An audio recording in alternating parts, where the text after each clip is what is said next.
И младите се загрижени за загадениот воздух кој секојдневно го дишат и опасноста врз нивното здравје. Својата загриженост, но и револтот од ваквата состојба средношколците од Скопје и Гостивар го изразија преку танцовен перформанс пред владата.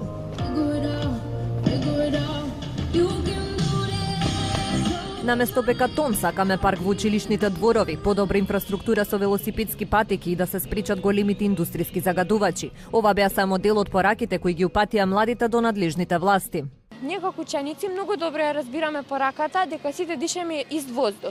И ова порака им ја упатуваме на сите надлежни институции и на граѓаните. Ние сме сериозно загрижени за последиците кои ги предизвикува загадениот воздух, а тоа се смртност и сериозни болести. Ние не смееме и не сакаме да ја прифатиме оваа состојба. Од првата детска амбасада меѓаши со критика до кадарот во надлежните институции. Според првиот човек на меѓаши Драги Змјанац, во Министерството за животна средина треба да работат одговорни и професионални кадри кои ќе ги почитуваат потребите на граѓаните. Промена нема никај еден градоначалник, ниту пак во Министерството за животна средина, ниту во владата.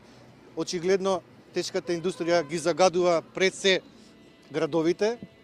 Потоа се обраќаат па можеби на крај домакинствата и мислам дека не треба да се извртува тезата дека загадувачите се домакинствата.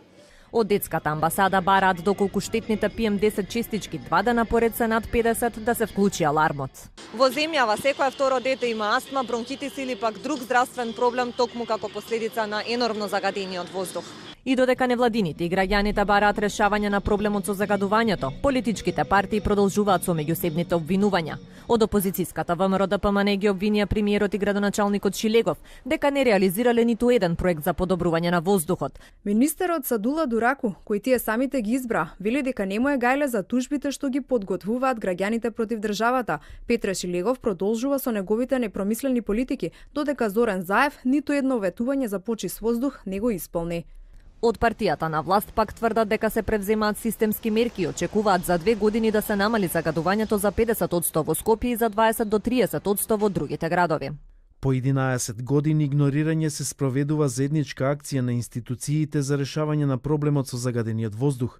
Покрај системските мерки кои се спроведуваат во Скопје, мерки за намалување на проблемот со загадениот воздух се преземаат и во другите градови.